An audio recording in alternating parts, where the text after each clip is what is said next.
그럼 그게 이게 와야 저는 이제 정신을 차리는데. 자, 오늘은 그 8번하고 9번만 하니까 얼른 보면 아이고 오늘 빨리 끝나겠네 이렇게 생각하시기 쉬운데, 이거 토론 같은 거 시간을 알고 이런 게 아니고 8번, 9번이 원래 길어요. 길어서 오늘 또 시간이 모자랄 가능성이 있고, 다음에 뭔가 하고 파란색 고전주의 4 이거는 일주일 후가 아니고 이제 일주일 후에는 그레첸 비곡 그거 할 거고. 자, 그래서 빌헤른 마이스터의 편력 시대 와 파우스트 그 이거 다 뭐 참 중요한 작품들인데 PPT를 넘겨보세요. 보시죠. 예. 빌헤른 마이스터스 반더야래. 반더라는 거는 반더, 영어의 원더, 반더, 반더, 방랑시대. 방랑시대라는 거는 그 이제 왜 편력시대라고 번역하는 거 하면 밑에 보면 수공업, 수습공, 독일의 그 수습공이 이제 아직까지 배우는 사람이다. 레럴링 아니요. 그 도제는 각각 그 직업에 종사하는 사람들을 말하고, 원래 도제할 때 그 제자는 제자라는 뜻인데, 그 제자는 그 화살표 끝에 명장 마이스터 있죠. 마이스터. 그러니까 독일의 각 그 기술 분야에 마이스터를 따는 사람은 그 기술 분야에서 최고의 그 직책을 따는 거라 말하자면 마이스터. 원래 선생이라는 뜻이 원래 어원인데, 여러분 빌헤른 마이스터 할 때 이 마이스터가 성이지만은 그 성 자체가 선생이라는 뜻이 있어요. 그래서 빌헤른 마이스터의 반더야레 하는 거는 수습공이 도제가 되기 직전에, 수습이 끝났을 때 그 선생이 너 수습 시간이 끝났다. 이제 직업을 영위하는 게젤레가 되기 전에 전국을 한번 돌면서 다른 도시에서는 어떻게 어떤 그 기술을 어떻게 영위하고 있느냐. 예를 들면 뭐 목수라든지 또는 칠장이, 뭐 구두 수선공, 또 저 슈나이더, 옷 재단사 등등 여러 기술 분야의 수습공 도제 명장이 있는데, 수습공이 끝나는 수습공 시대를 수업 시대라 그러고, 그런데 전번에 내 말씀드렸지만 시대라는 것은 수업 시절이라는 뜻인데, 시절을 시대라고 번역해 놓은 이유는 일본 사람들이 우리 그 영화 제목에도 영자의 전성시대라는 게 있었죠. 그런데 물론 영자의 전성시절이겠지. 그렇지만 시대라고 말하면 영자가 아주 중요한 주인공이야. 그래, 그 사람의 시대가 있었다. 이러면 그 주인공이 조금 중심적인 그 뭐라고 할까, 시대가 있는 사람. 그러니까 빌헤른 마이스터를 중심으로 볼 때 편력 시절보다 시대라고 함으로써 그 주인공이 그 자아가 중심이 되기 때문에 시대라고 하는 번역이 아주 틀린 건 아니다. 근데 나도 시절이라고 번역하고 싶었지만 일본 사람들이 시대라고 번역했고, 나보다 먼저 번역한 사람이 또 일본 번역을 참고로 해서 시대라고 해서 모두들 빌헤른 마이스터의 수업 시대라고 하는데, 내가 시절 이렇게 반드시 고쳐야 되나, 이게 좀 문제가 있더라고. 그래서 자, 지금까지는 작품의 번역 문제입니다. 왜 편력이 됐나 하면 수습공 시절이 끝나고 이제 마이스터가 선생이 너 직업을 영위하기 전에 전국을 한번 방랑을 하면서, 그런데 그 당시는 방랑 잘하면 제가 프랑크푸르트에서 저 재단사 수업을 하고 마침 끝나서 왔습니다 이러면, 아 그래 그럼 우리 공장에서 좀 며칠 있어 보지 이러면서 그냥 돈을 받는다든지 숙박료 없이 그냥 재워주고 먹여주고 했어요. 그 전체적인 그 풍습이지 일종은. 그런데 조금 전에 필리엄 마이스터스 레르야레라는 수업시대라는 소설이 있었죠. 여기 지금 그런데 속편이라고 하기에는 지금 문제가 좀 있다는 뜻에서 내가 이렇게 했지만 속편으로 봐야 됩니다. 왜냐하면 수업시대 다음에 방랑시대, 즉 편역시대가 있기 때문에 이 편자는 편재하다, 여기저기 온 전신에 다 존재한다. 하나님께서 이 세상에 편재하시며 할 때 안 계시는 데가 없으며, 그때 편이라는 건 여러 곳에 다 다닌다. 다 한번 편력 다닌다 이런 뜻. 그러니까 전국을 순례한다 이런 뜻입니다. 여기 부제로서 필레른 마이스터의 편력 시대 또는 혹은 이라는 것은 부제로서 달기 위한 것이고, 엔트사겐이라는 것은 원래 동사인데 절제하다, 체념하다 이런 뜻이고, 엔트사겐 동사에 대를 붙이면 하는 이런 영어의 ing를 붙인 거예요. 그러면 형용사가 됐기 때문에 형용사 변화를 해야 되니까 엔트사겐된 an은 앞에 복수기 때문에 an을 형용사 변한 것이고, 전부 합하면 처음에는 동사였는데 동사가 형용사가 되고 형용사가 다시 명사가 된 이 독일어의 독특한 이 조어법 때문에 체념하는 사람들이라는 뜻이 나옵니다. 이 전체 설명이 좀 복잡했는데 필레른 마이스터의 수업 시대는 1796년에 완성됐고 1796년, 그러니까 35년 만에 이 편력 시대가 나온 거예요. 괴테는 31년에 죽는데 죽기 2년 전에 완성된 작품입니다. 그러니까 19세기 초반이라고 봐야 돼요. 자, PPT 넘겨 주십시오.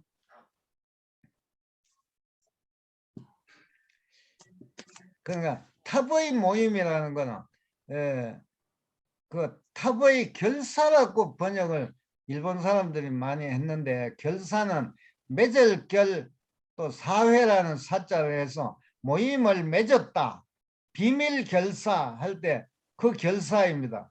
그런데 사실 결사라는 거는 단체를 만들다 이런 동사의 명사하고 동사가 합해가고 단체 만듦 이런 뜻이지 그 단체 자체는 아니란 말이에요.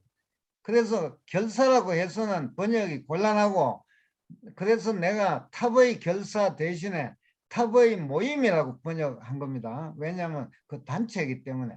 결사라고 하면 단체를 결성하다 하니까 탑의 단체 결성의 지시에 따라 이 말이 돼요? 안 되잖아요. 그러니까 우리 일본어가 한국어로 번역될 때도 조어가 안 되는 그런 번역이 많습니다. 그래서 어쨌든 탑의 모임이라는 것은 전에 설명드린 것 같은데, 필레른 마이스터가 연극을 하면서 거기에서 배우가 되려다가 나중에 프랑스 혁명도 일어나고 뭐가 복잡해지면서 귀족 여성을 사모하게 돼요. 그런데 귀족 여성 나탈리에는 부상당한 그 자기 몸에다가 외투를 이렇게 벗어갖고 덮어갖고 그 덮어주고는 그만 사라진 거야. 그래서 그 여자가 누군지 어디에 사는 누군지 추적하다가 보니까 그 탑의 결사의 일원으로서 그 결사를 그 모임을 이끄는 로타리오라는 사람의 여동생인 게 나타나요. 그 나중에 필레름 마이스터는 그 나탈리아하고 결혼하고 그다음에 그 귀족 가문하고 결혼함으로써 그 나탈리아의 오빠인 로타리오가 탑의 모임의 그 말하자면 지도자인데 그 안에 들어간 거예요. 그래서 필레름 마이스터의 수업 시대의 끝에는 필레름 마이스터라는 연극 배우 지망생이 귀족들의 모임인 비밀 단체에 들어가서 거기에 결혼도 하고 그 일원이 된 겁니다. 그런데 그 귀족은 시민 계급을 억압하는 귀족이 아니라 소위 그 당시 혁명 귀족, 혁명적인 생각을 가진 자기의 영지를 그 백성들한테 나누어 주고 또 그 토지 자체를 이제 다가오는 산업혁명 시대를 위해서 무슨 자본화를 해야 된다든지 여러 가지 진보적인 생각을 하고 있던 귀족이 시민계급 출신인 필헬름과 동맹을 맺었다 이렇게 보시면 돼요. 어쨌든 탑의 모임이 이제 금방 그 나탈리아하고 결혼해서 이제 어떻게 사느냐 모든 독자들은 그렇게 그런 기대를 하고 있는데 탑의 모임에서 편력의 길을 떠나라고 지시를 하는 겁니다. 그래서 아들 펠릭스를 데리고 필레름은 그 여배우 마리아네를 사랑하다가 거기서 아들이 난 것을 나중에 알게 돼요. 마리아네는 죽고 그래서 그 아들 펠릭스를 데리고 편력의 길을 떠나게 됩니다. 그래서 그 도정에서 여러 인물들 예컨대 나탈리아의 종조부는 할아버지의 형제입니다. 그러니까 나탈리아의 종조부를 만나갖고 뭐 귀족이 어떻게 생활하고 있는가 또 귀족의 약점과 장점은 무엇인가 그 다음에 그 개혁적인 귀족은 어떤 생각을 하고 있는가 이런 걸 체험하게 되고 즉 새로운 삶의 영역들을 관찰하게 됩니다. 그런데 체념하는 사람들의 공동체에 자기가 들어온 것을 알게 돼요. 근데 이때 체념이라는 것이 독일의 엔트사하게는 일단 절제한다. 자기가 우리로 말하자면 수행을 해서 세상 만사의 욕심을 좀 버린 사람을 이야기하는 겁니다. 그래서 그 밑에 없네. 체념을 골관자를 써서 체관자들 이렇게 번역할까 하다가 너무 어려운 말이야. 그래서 굉장히 출세하면서 뭐 세상에서 제일 돈 많은 사람이 되겠다. 이런 그런 쓸데없는 욕심을 어느 정도 자제한 사람들의 공동체라는 말입니다. 한 가지 기술을 배워야 한다. 한 가지 이제 세상에서는 교양을 쌓는 것보다 한 가지 기술을 배워야 된다 해서 필레름은 응급이 분투는 상처라는 뜻인데 사람이 상했을 때 빨리 고쳐주는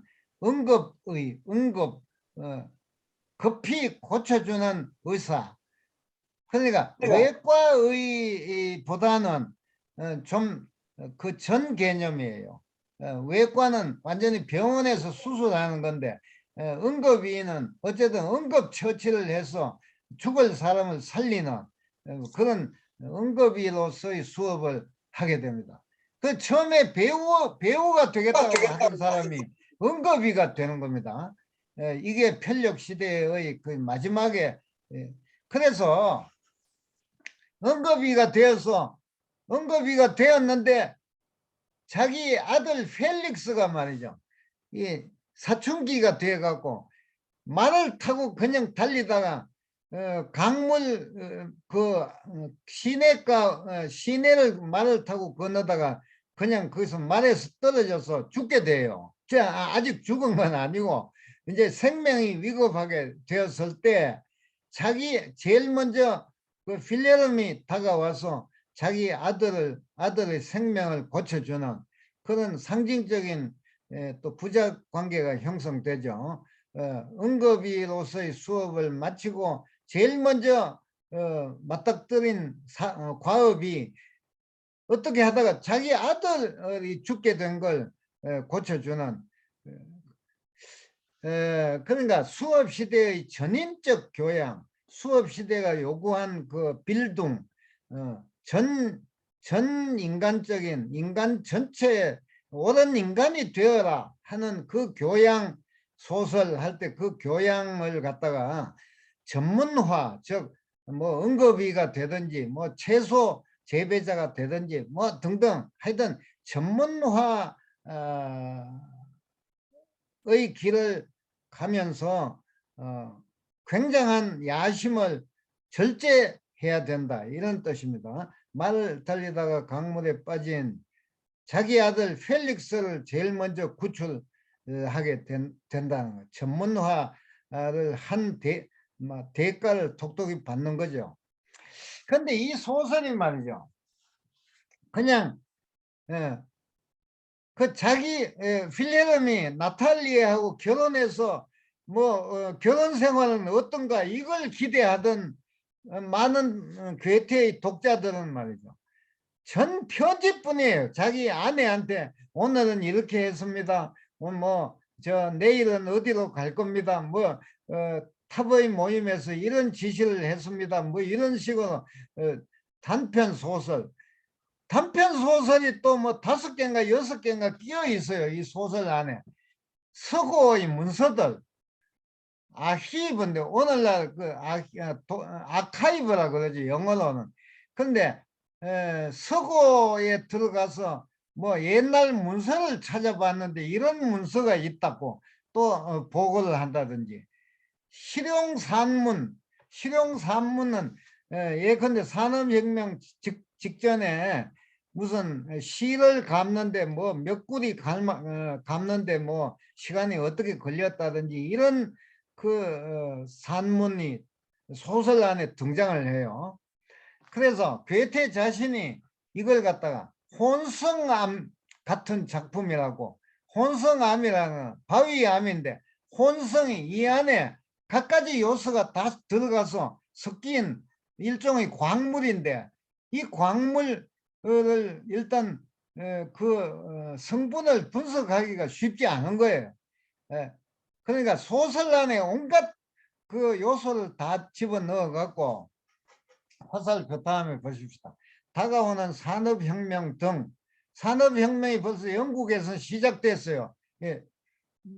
1829년 작품이니까 복잡해진 19세기 초엽의 시대상을 소설에 반영했다. 아주 뭐 어떻게 보면 지리멸렬해서 수업 시대를 재밌게 읽었던 독자들이 이거 이제 다음에 어떻게 되느냐 사서 보려면 아주 혼이 나요. 말하자면 이게 무슨 소설인가, 이게 좀 무슨 이야기가 전개되는 성 하면 또 다음에 갑자기 그 주인공이 어디 딴 데 가서 어떻게 뭐 어떤 책을 하나 발견하는데 거기에 이런 이야기가 있다 하고 또 단편 소설이 나오고 막 이렇게 해서 전체를 이해하기가 쉽지 않게 돼 있어요. 자, 넘겨보세요. 이게 편력 시대가 참 소설 편력 시대의 현대성이라는 거는 영어로는 모더니즘이라고, 모더니즘. 그러니까 우리 이상의 날개라는 작품을 모더니즘의 소산으로 보죠. 그 전통적인 소설 읽던 사람은 이상의 날개를 읽고는 아주 실망을 금치 못합니다. 여기에 무슨 뭐 이게 다 소설인가? 그 당시 아주 독자를 아주 당황하게 했던 현대성이 있다. 동문학사 256페이지 위 그거 한번 읽어 보십시다. 200 내가 조금 쉴 겸 쉰다는 게 목소리를 좀 쉴 겸 누가 운산 선생님이 한번 읽어봐 주세요. 죄송하지만 256페이지 윗부분 위에서 두 번째 줄. 우리의 경험부터 읽을까요? 우리의 경험. 우리의 경험 중 많은 것은 입 밖에 내어 잘 말할 수 없고 직접 전달을 하는 것도 잘 되지 않기 때문에 오래전부터 나는 서로 마주 놓인 거울들을 말하자면 서로 내면을 반사한다고 할 수 있는 거울들의 상들을 통해 비밀스러운 의미를 주의 깊은 사람에게 제시해 주는 방법을 택해 왔습니다. 물론 거기까지 우선 이게 여기서 나라는 것은 괴테입니다. 괴테가 거울을 두 개 나란히 놓고 그 안에 물건을 하나 놓으면 그게 반사가 또 반사하고 반사가 또 반사하는 이런 그 이야기를 지금 하고 있는 거죠. 그다음 좀 더 읽어주세요. 운산 선생님. 물론 편력 시대에서 직접 비밀스러운 해답이 제시되는 것은 아니다. 그러나 이를테면 체념에 대해서 말하더라도 그 의미를 직접 서술 또는 묘사하는 것이 아니라 체념의 여러 모습을 마치 거울들을 양쪽에 놓아 두었을 때처럼 서로 반사 투영시킴으로써 그 깊은 뜻을 주의 깊은 독자들에게 복합적으로 암시해주는 방법을 택하고 있다. 삶의 모습을 이렇게 다각적, 총체적으로 보여주기 위해서 괴테는 아마도 편력 시대와 같은 새롭고 특이한 소설 형식이 필요했을 것이다. 이런 의미에서 아마도 이 소설은 수수께끼를 풀어나가듯 읽어야 할 노 괴테의 위대한 저교집이라 할 만하며 여기에서 괴테가 뒤에 나타날 다양한 형태의 현대 소설들을 이미 부분적으로 선취하고 있다고도 볼 수 있다. 조금 이러한 더 점으로 읽어주세요. 이러한 점으로 미루어 편력 시대는 수업 시대의 속편으로 결론 지을 수 있다. 그러나 편력 시대는 1796년에서 1829년 사이의 변화된 시대에 대한 시인 괴테의 민감한 반응의 산물로 수업 시대의 단순한 속편이 아닌 특이한 속편이다. 이것은 자기 시대의 삶에 대하여 진지하게 모색한 수업 시대에 이어 편력 시대는 노 시인 괴테가 변화된 시대를 맞이하여 삶을 새로이 정의하고 그런 삶의 방법과 모습을 새로이 모색하기 위해 새로운 소설 형식을 탐구한 결과이다. 여기서 편력 시대의 부제에 나오는 체념하는 사람들에 대하여 설명을 덧붙이자면 괴테가 말하는 체념이란 개념은 우리말에서의 체념의 의미와 다소 다를 수 있다는 사실이다. 우리말 체념은 어떤 철학적 생활 태도를 말하지만 일반적으로 포기나 단념의 의미가 매우 강하다. 이처럼 이 개념은 괴테한테서는 포기나 단념을 하고 난 다음에 어떤 현명한 사회적 적응의 태도를 지칭한다. 오랫동안 괴테의 문학을 연구해온 원로 동문학자 최두환 교수는 한국 동문학도들의 스터디 그룹인 괴테 독해에서 괴테의 차라리 공자의 극기 복례에 가까운 것이라고 말한 적이 있다. 극기 복례란 육아의 주요 개념으로서 논어의 안연편에 나오는데 인간이 자기 욕심을 억제함으로써 자신을 이기고 예로 복귀한다면 천하가 다 인으로 돌아갈 것이라는 공자의 말에서 유래한다. 물론 노년의 괴테 텍스트에서 이나 이것의 말이 나올 때마다 극기 복례는 없겠지만 그때마다 극기 복례라는 동양의 지혜를 한 번쯤 연상해 보는 것은 도움이 될 것이다. 예, 뭐 그 빌헬름 정도, 예, 네네 감사합니다. 감사합니다. 네 그 정도 읽어 보시면 그걸 독일어로 읽어야 되는데 죄송합니다. 관계 없습니다. 네, 그건 네, 뭐 다 네, 엔트사하고 네, 엔트사하겐. 네, 예, 네, 자, 예, 지금까지 그러면 반복 투사법이라는 걸, 예, 이 괴테의 그 편력 시대에 나오는 현대성의 그 방법인데, 예컨대 예를 들면 그 여러분 저희 그 도동 사람을 읽어 보신다면 이거 좀 약간 뒤에 복잡해지죠. 뭐 어떤 사람이 제자가 이거 뭐 그 우리 선생님이 이런 말까지 하느냐고 그러면서 그 각주 주 같은 걸 달아서 그냥 내 마음에는 안 든다는 식으로 말하기도 하고 그러죠.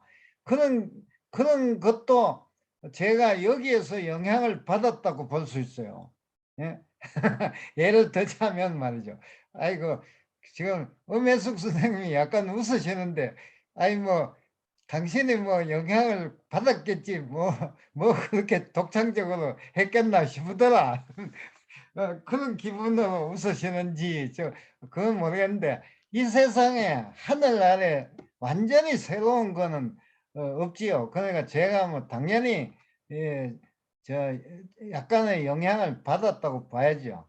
예, 어쨌든 단념과 포기 이후의 현명한 사회적 적응 태도를 갖다가 말하는데 우리 한국에서 체념이라고는 완전히 포기해갖고 뭐 죽기 직전에 그걸 의미하기 때문에 절제에 더 가깝단 말이에요.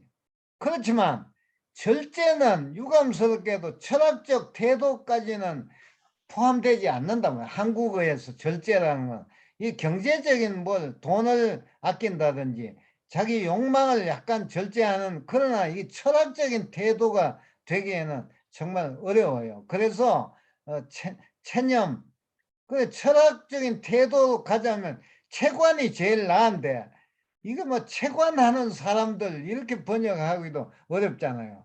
그러니까 체관자들 이렇게 이것도 너무 어렵고 그래서 하여튼 번역이라는 게 그만큼 어렵다는 걸 한 번 더 말씀드리고 자 그러면 이제 우리가 문학을 하다가 보면 또 역사에도 많이 부딪히지만 이 철학에도 부딪혀요. 그래서 괴테와 공자 이 책에 우리 있는 걸 내가 더 이야기할 필요가 없겠어서 258페이지 거기에 그거는 엄혜숙 선생님 책 갖고 오셨어요. 그거 좀 읽어봐 주세요. 258페이지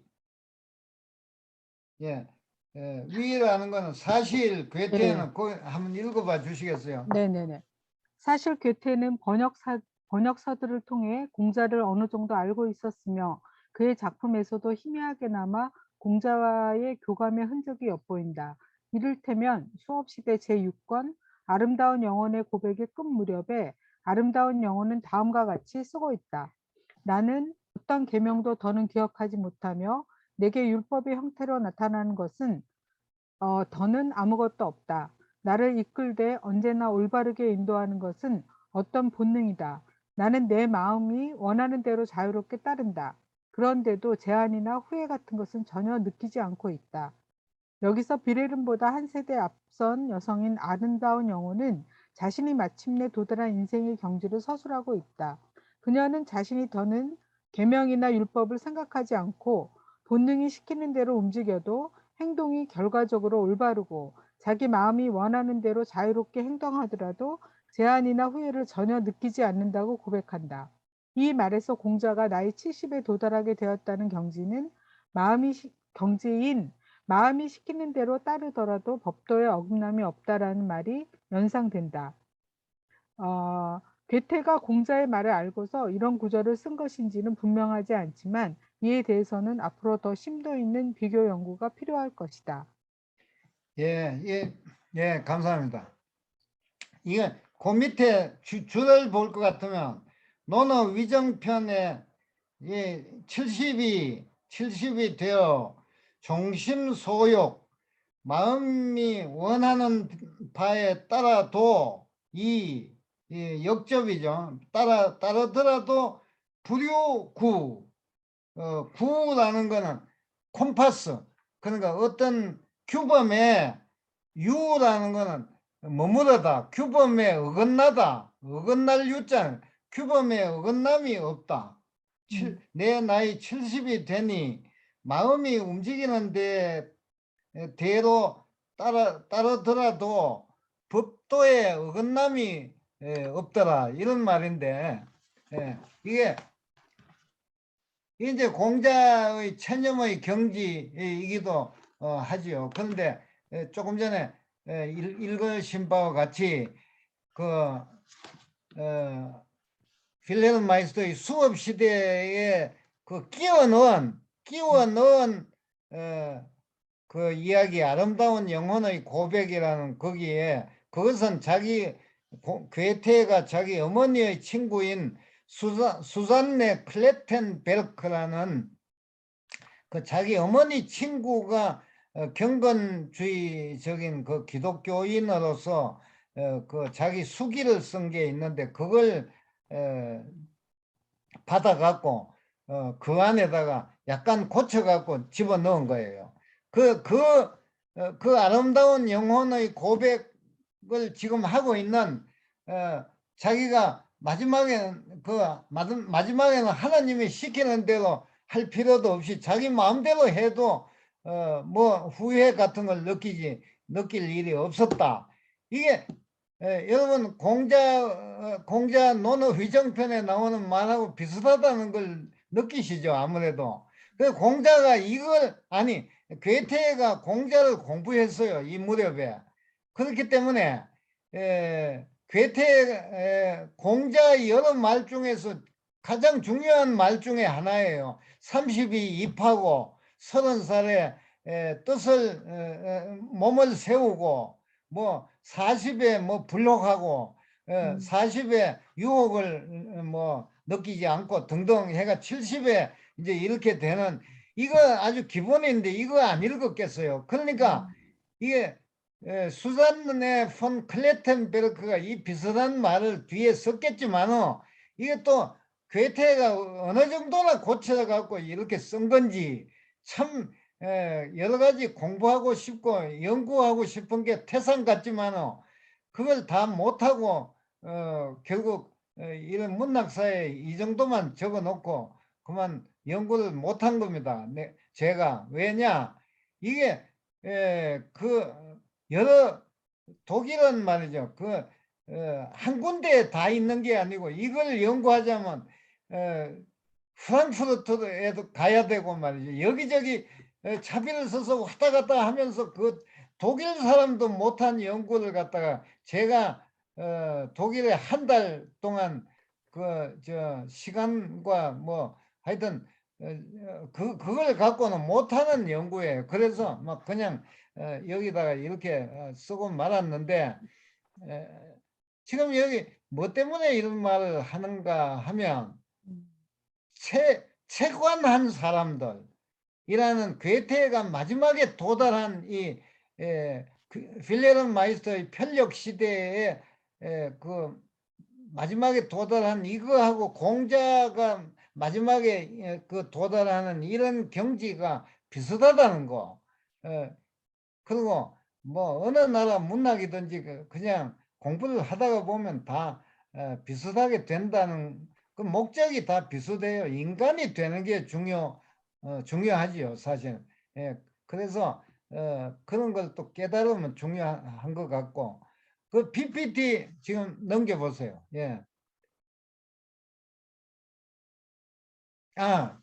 이제 그러니까 이 괴테가 지금 언급도 못한 작품이 수도 없어요. 그런데 뭐 할 수 없이 이제 파우스트 마지막으로 파우스트는 전번에 민중본 우리 공부했죠. 1587년에 전설 파우스트를 갖다가 너들 이렇게 파우스트처럼 되지 마라. 파우스트처럼 행동하다가는 지옥 간다. 등등.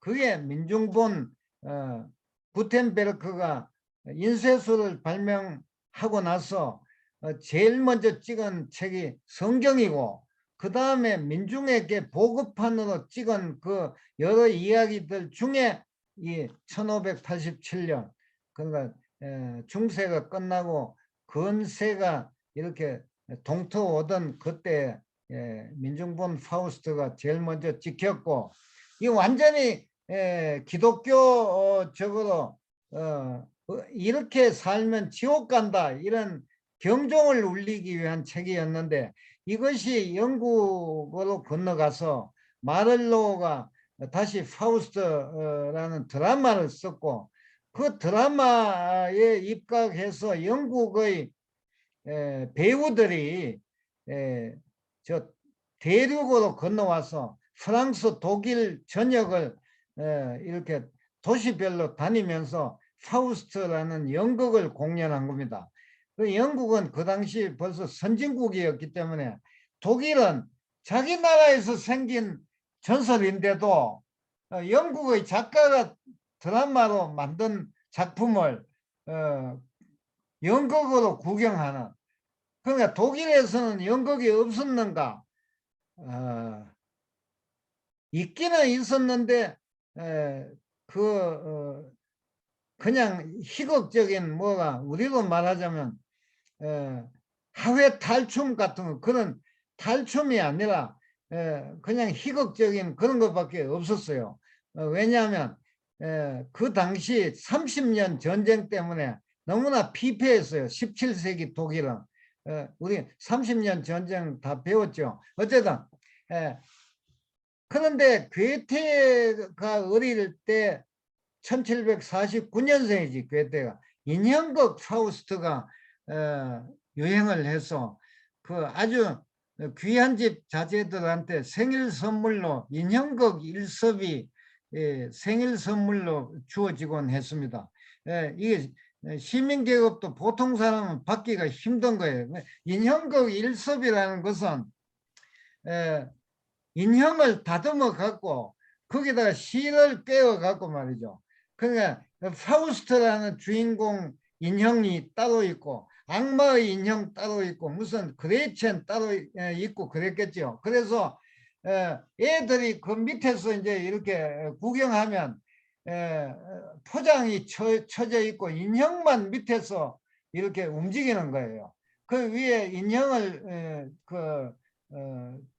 조정하는 사람이 막 예컨대 그레첸의 팔에 해당하는 실을 갖다가 당기면 그레첸의 팔이 올라가고 또 뭐 그런 그 여러분 뭐 어디서 영화 같은데 보신 적이 있을 거예요. 그 인형극 일섭을 선물 받았다는 것은 굉장한 겁니다. 그 괴테가 귀족이나 다름없는 자기 외할아버지가 프랑크푸르트 시장이었다 하는 그 때문에 그 괴테가 어릴 때 인형극을 봤을 뿐만 아니라 자기 집에 인형극이 있어갖고 저 혼자 그걸 조정도 해보고 그랬던 겁니다. 그러니까 단순한 구경만 했으면 조정을 어떻게 하는지 모를 텐데 이제 대사를 외워가면서 뭘 어린애가 말이죠. 한 7, 8살 되는 애가 가령 파우스트의 대사를 약간이라도 뭐 외우면서 저 팔을 갖다가 파우스트가 팔을 번쩍 들었다든지 뭐 다리를 휘청했다든지 이런 걸 다 해보면서 그렇게 놀았다는 걸 상상하셔야 되고 그 다음에 이제 괴테에게 인형극 파우스트가 왔고 그 다음에 괴테는 이 드라마를 파우스트를 학자로 만든 거예요. 그 학자 비극 처음에 나오는 나는 뭐 무슨 천문학 뭐 의학 뭐 온갖 학문을 다 공부했지만은 이 세상을 틀어주고 있는 그 핵심을 틀어주고 있는 비밀을 알 수 없어서 학생들 그저 귀나 끌어당기면서 이렇게 지내고 있으니 뭐 답답하다고. 그게 학자 비극이야. 그레첸 비극은 이제 저 소박한 아무것도 모르는 소녀를 갖다가 소녀에게 아기를 베게 해서 죽게 만드는 그게 그레첸 비극인데, 이것은 괴테가 슈트라스부르크 유학 시절에 슈트라스부르크 교회 작은 도시인 세젠하임의 목사의 딸 프리데리케하고 무슨 마차를 타고 시골길을 달린다든지 뭐 소풍을 가면서 곧 결혼할 것이 그렇게 잘 놀다가 괴테가 그만 생각하니까 이 아가씨하고 결혼하면 나중에 자기는 그냥 엄청난 의무에 시달리면서 지금 자기가 문학 작품도 못 쓰고 뭐 굉장히 곤란할 걸 이제 예견하고 거기서부터 그냥 도망을 치게 됩니다. 그런데 그 당시 그거는 우리나라 못지않게 아이 목사의 따님이니까 말이야. 저 목사의 따님이 저 대학생하고 결혼하나 보다 하고 온 그 시골에서 모두들 그렇게 생각하는 판인데 괴테가 도망을 쳐버리니까 그 아가씨가 어떻게 됐겠어요? 그 시골에서. 그리고 또 목사의 따님이면 그 마을에서는 아주 중요한 그 인물인데, 그래서 그런데 괴테가 그 위대하다는 거는 도망을 쳤지만 자기의 죄를 갖다가 알고 그 그레첸이라는 술집 여자가 있었는데, 이건 또 괴테의 뭐 첫사랑이라고도 볼 수 있는 프랑크푸르트에서 그 술집 여자인데 그 이름을 또 그 프리데리케라는 이름을 쓰지 않고 그레첸을 썼어요. 초고 파우스트가 1775년경에 쓰인 그 초고 파우스트이기 때문에 이것이 폭풍우와 돌진 시대의 작품입니다. 파우스트 전체는 물론 1부와 2부가 되어 있어서 첫째는 폭풍우와 돌진의 시대, 그 다음 2부는 고전주의 이렇게 되지만 여기는 그레첸 비극과 학자 비극은 명백하게 파우스트 초고에 이미 나와 있기 때문에 폭풍우와 돌진 시대의 작품으로 본다. 그래서 다음 주에 우리가 그레첸 비극에 대해서 좀 토론해 보자 이겁니다. 젊은 괴테의 죄책의 문제.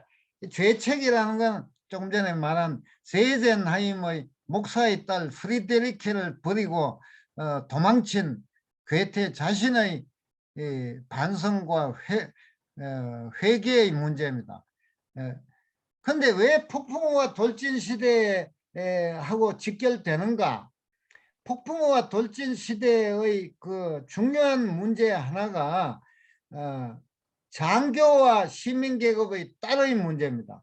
말하자면 장교는 결혼을 해서는 안 돼요. 그 초창기 소위 중위 때는 프로시아에서는 결혼을 못하게 했어요. 그런데 그 남자들이 한창 때 청년들이 결국은 시민계급의 딸들을 건드려 갖고 말이죠. 영아 살해 법 문제가 많이 폭풍우와 돌진 시대 때 중요한 테마였습니다. 물론 우리가 같이 토론한 렌츠의 가정교사 안에도 그런 문제가 나오죠. 그 다음에 관계와 사랑에서도 영아 살해 문제까지 나오지는 않지만은 시민계급의 딸의 문제가 나와요. 그래서 폭풍우와 돌진 시대의 중요한 테마와 직결된다는 거. 그런데 여기까지가 파우스트 초고에다가 상당한 양을 덧붙여 갖고 파우스트 일부가 됩니다만은 그건 파우스트 일부라고 치고 파우스트 제2부는 왜 나왔느냐? 첫째, 인간 괴테의 성숙. 괴테도 사람이니까 자꾸 나이가 들어가고 바이마르에 갔을 때의 괴테는 궁정에서 살아야 돼서 자기 멋대로 뭐 어디 저 왕자이면서 왕이에요. 조그만 그러니까 헤르소그인 아우구스트하고 그 일름 강에서 빨가벗고 목욕하고 말이지. 내가 전에도 설명했지만 밤에는 또 가장을 해서 말이죠.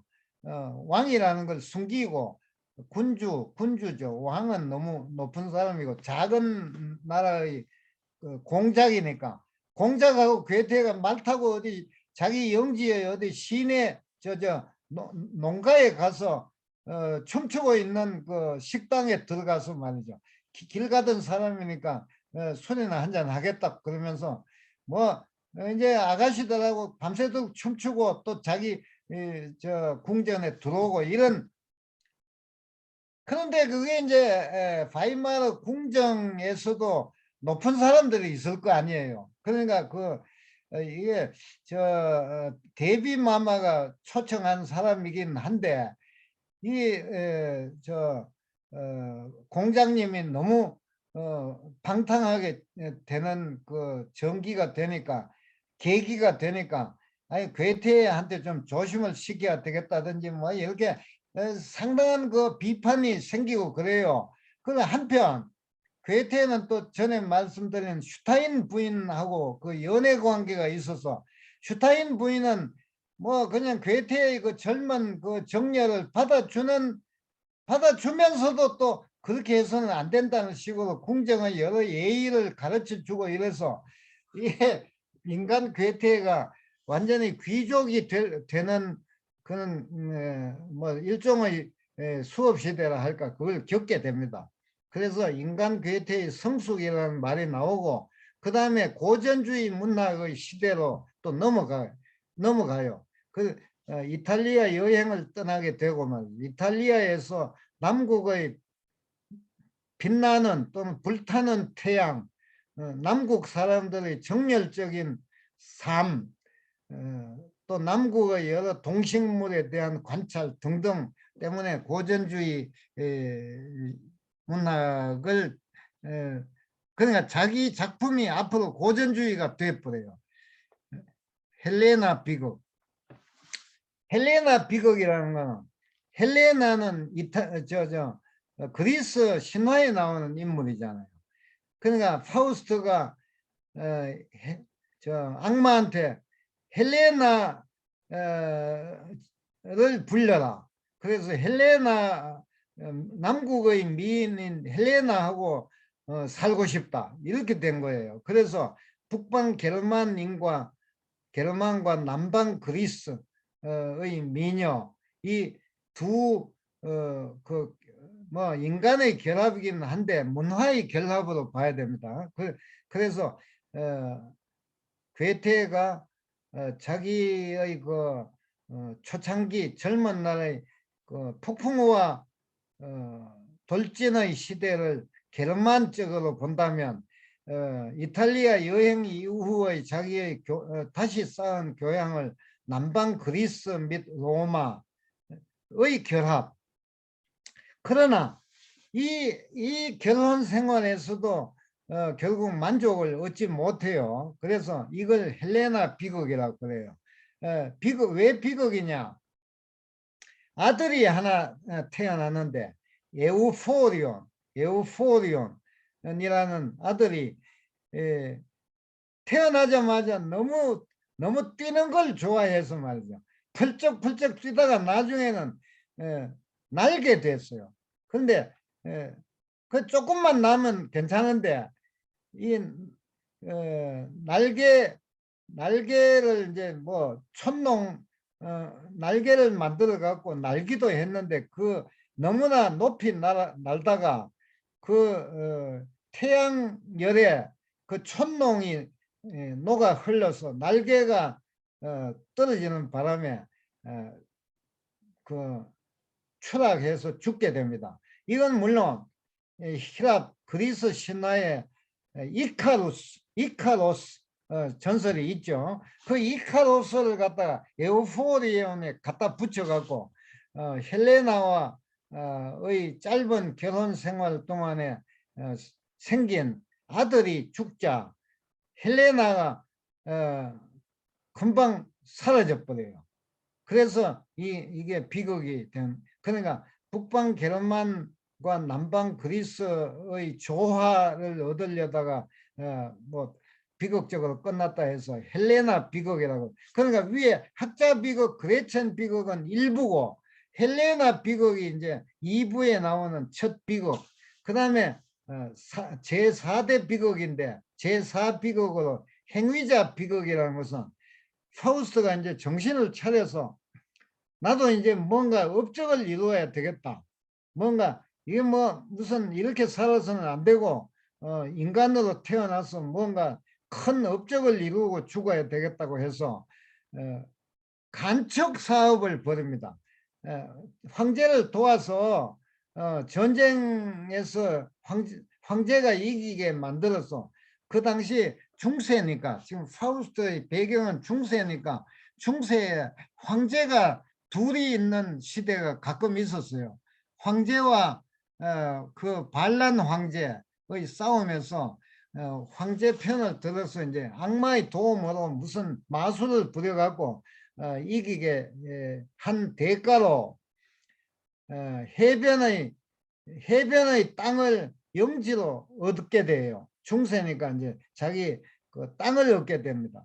그런데 해변은 너무 적으니까 바다를 막아갖고 물을 좀 뒤로 물러나게 하고 그 땅을 간척해서 거기서 백성들이 잘 살도록 해보겠다. 이런 그 엄청난 그 간척 사업을 벌이게 됩니다. 그런데 악마가 도와주는 척 하면서 뭐 여러 가지 죄를 짓게 만들어요. 파우스트로 하여금. 그 죄 중에 가장 큰 죄가 뭔가 하면 그 해변에 편안하게 살고 있던 그 오막살이에 살고 있던 노 부부가 언덕 위에 그 좋은 그 경치가 좋은 그 일종의 전망대 비슷한 언덕이에요. 요즘은 우리 산 같은데 남산에도 뭐 그런 거 있던데 산책하다가 보면 전망이 좋은데 전망대 같은 걸 만들어 놨죠. 그런 오막살이가 있었어요. 거기에 노부부가 살고 있는데 그 파우스트가 악마한테 아주 내가 저기 앉아갖고 앞으로 간척이 되는 나의 땅을 보면서 내 백성들이 사는 걸 봐야 되는데 저것들이 저기 앉아갖고 있으니까 저 땅을 다른데 좋은 땅을 주고 저걸 내가 차지해야 되겠다. 이렇게 이야기를 하게 됩니다. 그런 악마가 그렇게 할 듯이 그러니까 파우스트는 물론 다른데 대토를 해주고 대토라는 것은 대신 대자 흑토 그러니까 토지를 대신 주고 그 땅은 내가 가지겠다. 이건 영주로서 말이지 그렇게 할 수 있다고 자기는 생각했는데 메피스토는 뭐 그거 다 귀찮으니까 가갖고 그냥 하루 저녁에 불태워 죽여버려요. 그러니까 파우스트가 득죄를 했다는 거 이해하시겠어요? 파우스트가 죄를 얻게 됐다. 득죄. 그러니까 우리 말이죠. 현대 한국 사회에서도 그런 거 많잖아요. 뭐 독재자 뭐 옛날에 뭐 박모가 내가 좀 적당히 손보라 그랬는데 벌써 죽여버렸네. 뭐 예컨대 뭐 누구요? 뭐 김형욱이도 있고 뭐 여러 사람 죽은 사람도 있고 안 죽은 사람도 있지만 나는 그냥 그냥 좀 화를 내면서 그 사람 좀 손보라고 했을 뿐인데 벌써 죽었더라. 득죄, 파우스트의 득죄가 이게 행위자 비극이에요.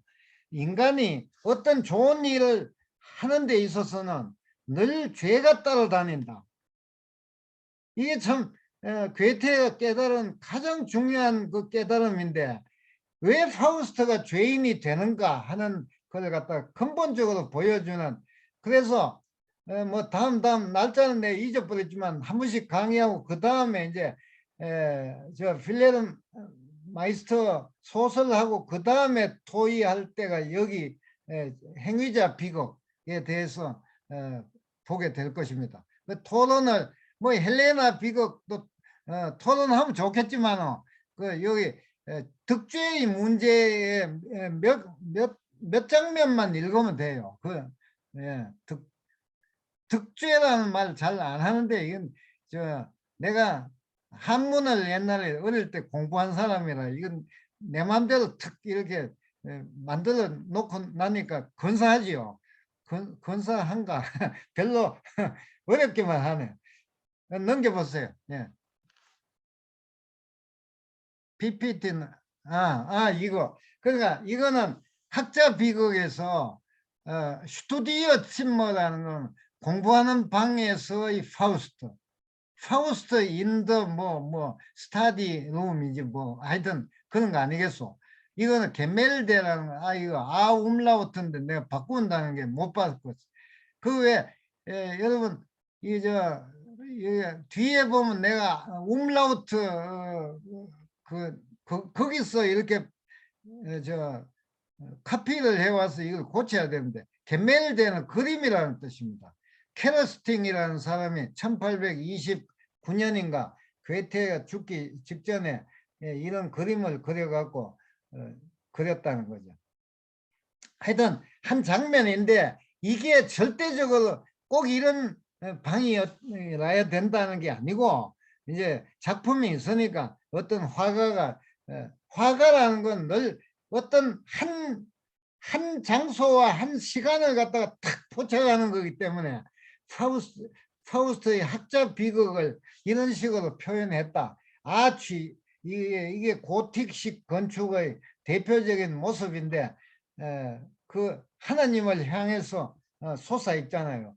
그 방에서 지금 공부를 하다가 갑자기 너무 뭐 공부를 해도 끝이 없고 뭐가 달성되는 게 없으니까 죽으려고 하다가 뭐 부활절 종소리, 그다음 바깥에 산책 나갔다가 악마가 이제 삽살개로 변신한 그 삽살개를 데리고 여기 들어와서 악마와의 계약을 한다. 이게 이제 학자 비극.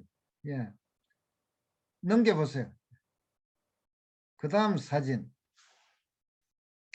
파우스트와 그레첸, 아우프데아 슈트라스, 길 위에서의 파우스트와 그레첸. 이게 유명한 코르넬리우스라는 화가가 1811년에 그린 건데 뭐 이 그림뿐이겠어요. 뭐 수많은 사람이 그렸지만 유명한 그 대화에 있죠. 쉐네스 프로일라인, 아름다운 아가씨, 제가 팔을 내밀어 대까지 모셔다 드려도 좋을까요? 이렇게 이제 말하는 그 장면이에요. 근데 독일어에서 아가씨 프로일라인이라는 거는 프라우의 축소 명사인데 귀한 집 아가씨라는 뜻이에요. 그냥 아가씨는 프로일라인이 아니었습니다. 그 당시 중세에서는. 고어인데 그 현대 독어로 번역하면 그냥 아름다운 아가씨, 제가 이 팔을 내밀어 대까지 모셔다 드려도 좋겠습니까? 이렇게 번역하면 틀려요. 왜냐하면 아름다운 아가씨일 뿐만 아니라 아름다운 귀한 집 교수님, 이게 그러니까 우리로 말하면 양반집의 딸이라는 칭호를 아름다운 아가씨로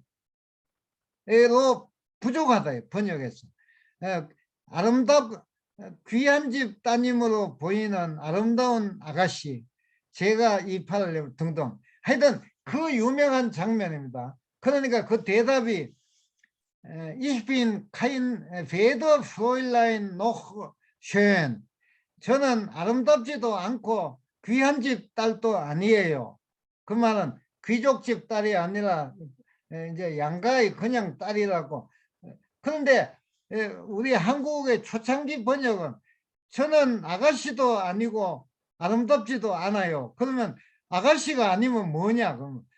그러니까 사실 뭐 여복을 뭐 가복을 한 남자인가? 그거 아니지. 그러니까 이게 그 그거를 조금은 알아야 된다. 번역만 현대 도구만 해갖고 번역이 안 되는 중요한 예가 되는데 지금 그런 이야기까지 뭐 때문에 하나? 이 그림 지금 설명하다가 보니까 그러니까 파우스트 번역에서 제일 먼저 이 부분을 어떻게 번역했는가 난 그걸 보지. 누가 파우스트 번역했다면 나는 번역을 안 하고 안 한 게 아니라 뭐 바쁘니까 못했지만 하여튼 이 번역을 어떻게 했나 보면 벌써 그 사람의 번역 한 자세와 그게 나온다고. 저는 아가씨도 아니고 아름답지도 않아요. 이렇게 번역했으면 그건 틀려. 왜냐하면 아가씨가 아니라니 그건 뭐냐. 귀한 집 딸도 아니고 아름답지도 않아요. 이렇게 대답이 그렇게 나와야 맞는 번역이다. 그런 예. 아니 쓸데없는 여러분은 지금 그 상상도 못 하시는데 내가 괜히 설명만 길어갖고 지루하기만 하셨겠다. 자, 자 다음 그림 하나 더 있는데 헬레나를 보통 우리 한국 사람은 헬레나 이렇게 두 번째 악센트 붙이기 쉬운데 헬레나입니다. 헬레나 앞에 악센트. 헬레나가 대강 어떻게 생겼겠다 하는 상상을 이것도 물론 그림이에요. 모르간이라는 그 프랑스 사람이 더 모간이 그린 자기 나름대로 가장 아름다운 인류 역사상 가장 아름다운 여성을 그렸는데 그냥 운산 선생님은 이것밖에 안 되나? 더 아름다운 여성이 없겠나? 그런 생각이 혹시 드십니까? 그러면 안 돼요. 너무 그렇게 욕심을 많이 부리지 말고 체념을 어느 정도 뭐 이 정도면 충분하게 아름다운 여성을 그렸지. 어쨌든 헬레나 비극을 우리가 읽을 때 상상이라도 해야 되기 때문에 이거는 헬레나 폰 트로이아에 갔던 헬레나의 지금 모습. 예, 넘겨주세요. PPT 다음. 자, 아직까지 지금 파우스트 2부의 지금 설명이 계속되는 겁니다. 인류 삶, 인간으로서 사는 이 인생의 보편성 획득, 아까 득죄를 했다는 거. 그러니까 죄 없는 사람이 이 세상에 어디 있겠나? 나는 죄가 없는데 이렇게 생각하는 사람이 많을지도 모르겠어요. 그런데 다 죄가 있어. 그래서 하나님 앞에서는 다 죄가 있을 뿐만 아니라 누구든지 어떤 식으로든지 죄가 있어요. 잘 생각해 보면 뭐 작은 죄지만 죄는 있어. 그래서 인간이 살다가 보면 부득이하게 죄를 짓게 된다. 보편성. 이게 보편성이에요. 이 보편적 진리를 괴테가 탁 꼬집어서 특히 큰일 한 사람, 특히 뭐 간단하게 시골에서 농사꾼의 아들로 태어나갖고 부모 복양 잘하고 제사 지내고 뭐 장가 가서 자식 낳고 잘 살았다. 그 사람한테 죄가 있다면 뭐 아주 사소한 죄지. 가령 뭐 부모님이 편찮으셨는데 최선을 다해서 뭐 약을 너무 비쌌어. 자식들은 처자식 굶기고 약값에 너무 쓸 수가 없어서 조금 돌아가시고 나서 미안했다든지 그것도 득죄지만 특히 큰일 난 사람 뭐 해변을 개척했다든지 뭐 대한민국 뭐 무슨 그냥 뭐 예컨대 이번 선거에서 대통령만 되면 뭐 정의와 뭐 공정을 뭐 달성하겠다든지 그 자기 자신 집에서도 정의와 공정이 안 된 것 같은데 그게 될까 뭐 이런 그런 거짓말하고 있는 이런 게 다 득죄야. 큰 사람 크게 된 사람 치고 득죄 안 한 사람이 없어. 그래서 내가 뭐 죄를 짓는 것 뭐 이런 명사가 안 되잖아. 그래서 내가 이렇게 득죄라고 아까 조언을 했다 하는데 대해서 나는 자부심이 대단한데 이것도 득죄야. 그 쓸데없는 자만심에 그뭐저 추상명사 하나 만들어 놓고는 아니 또 찾아보면 있어요. 찾아보면 득죄라는 말이 있어. 우리 조상들도 다 한 말인데 현대어로서 문학적인 뭘 해설을 하려다가 그런 단어를 갖고 왔다 이거지. 자, 그런데 이게 득죄를 한다 하는 그 남자든 여자든 큰 사람이든 작은 사람이든 득죄를 한다는 인류의 보편성인데 거기에 구원이 필요하다. 일종의 기독교적인 발상이긴 하지만 기독교 안 믿는 뭐 육아에서 태어난 나도 죄를 지었으면 뭐 회원이 돼야 되잖아. 죄를 일단 참여를 해야 되고 반성을 해야 되고 그런데 여기에 괴테는 말이죠. 여성의 은총을 중요하게 생각했어요. 여성의 은총. 그래서 성모 마리아가 그 파우스가 죽을 때 죽어서 그 영혼이 올라가니까 하나님이 계시는 것이 아니고 그 위에 더 올라가면 하나님이 계셨는지는 몰라도 이 괴테의 그 설정이 우리 보통 기독교에서 가르치는 거는 뭐 이렇게 올라가면 문 앞에 베드로가 서 있고 뭐 무슨 뭐 수천사 뭐 미카엘 등등이 있고 하나님 그게 아니라 괴테의 파우스트에서는 성모 마리아가 계시는 그 옆에 그레첸이 참여하는 여성 그레첸이 있는 거예요. 그래서 그레첸이 저희가 올라오는데 제가 안내해도 될까요? 이러니까 안내할 것 없이 그냥 가만히 있으면 저 알아서 올라올 것이다. 자 가자 하면서 그냥 데리고 한 계단 더 높이 올라가 버리는 그런 게 끝이 된다고. 그런데 여기에 여성의 은총이라는 이 여성은 성모 마리아와 그레첸의 영혼이 여기 파우스트의 맨 마지막 그 식기 Das ewig weibliche sie uns 희난 지혜는 끌어당기다. 우리들을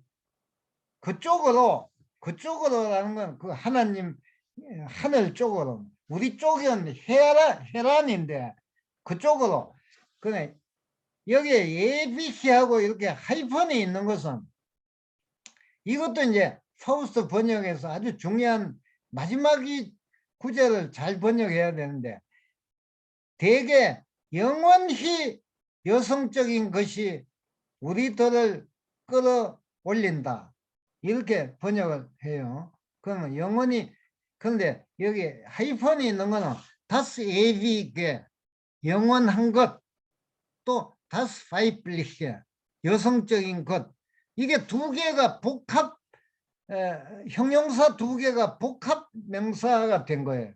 그러면 이거 어떻게 번역해야 돼?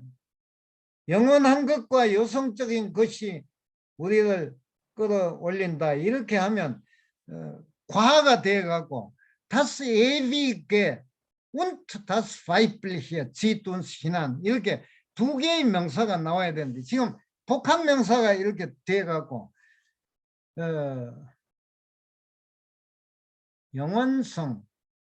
영원성이면서 동시에 여성적인 것이 번역이 안 되죠. 안 되기 때문에 파우스트가 위대한 거예요. 또 이 괴테의 이 작품이 위대한 거예요. 수없는 사람이 이걸 해석한다고 논문을 쓰고 해도 번역도 잘 안 돼. 하물며 이게 무슨 뜻인지. 그러니까 벌써 송재경 님은 나는 뭐 무슨 말인지 대강 알 것 같은데 그런 생각을 하시는 것 같아. 내가 보니까 약간 이렇게 심각하면서도 알겠다는 뜻이 이렇게 계시는데 한번 설명해 보세요. 뭔지. 아니 이거는 정말 상식적인 문제인데. 아니 안 하셔도 돼요.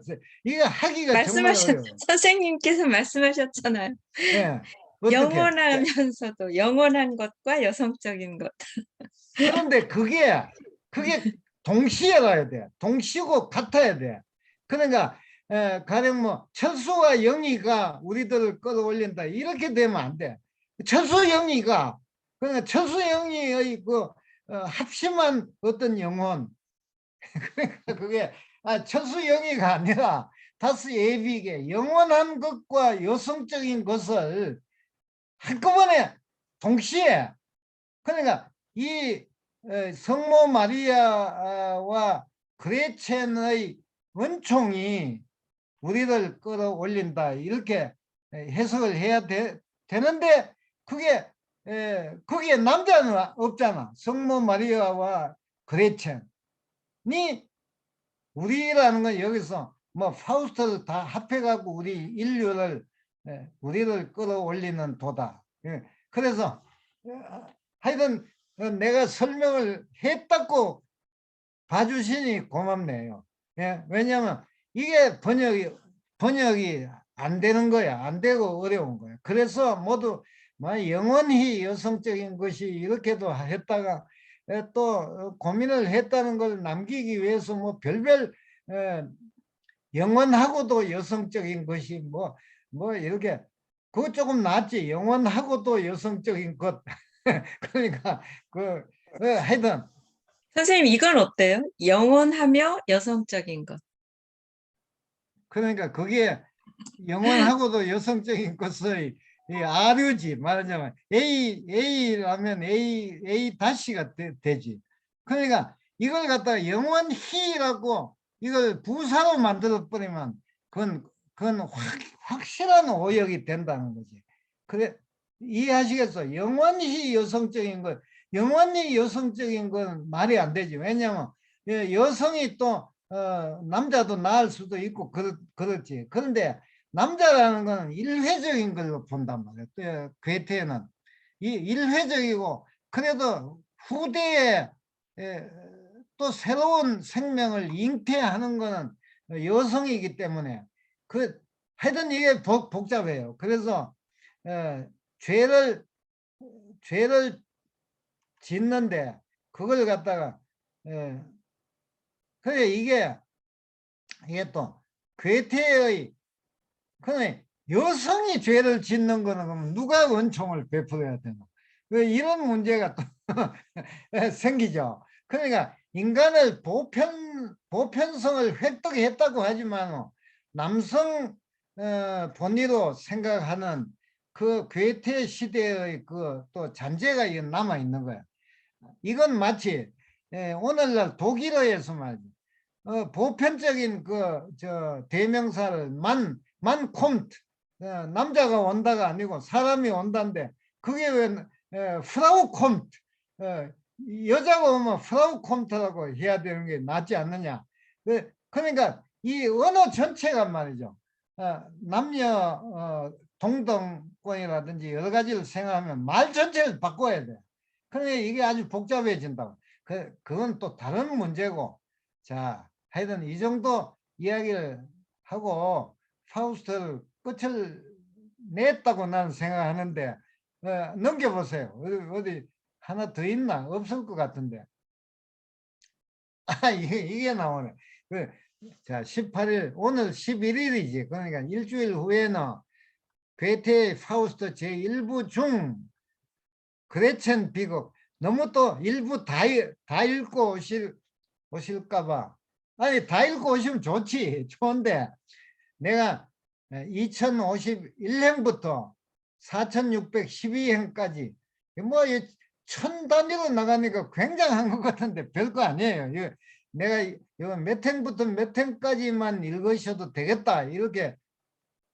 그럼 여기 3월 18일에도 하여튼 3월 11일 그냥 이게 어떻게 하다가 보니까 2월 달하고 3월 달의 달력이 같은 게 나타났어요. 그러니까 오늘이 2월 11일이죠. 3월 11일 날 내가 이렇게 강의하고 3월 18일 날 파우스트 2부에서 몇 행을 읽으라는 걸 내가 적어 드릴게. 아직까지 내가 그걸 거기까지 못 갔어요. 예, 예,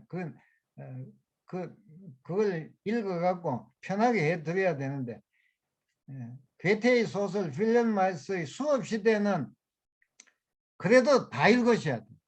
완전히 이렇게 읽다가 뭐 이상하게 뭐 이론 같은 거 나오면 그런 거는 이제 빼고 적당히 이렇게 읽어갖고 그래도 거의 다 읽으셔야 그 교양 소설을 이야기할 수 있어요. 그래, 하여튼 뭐 이거는 다음 시간 다음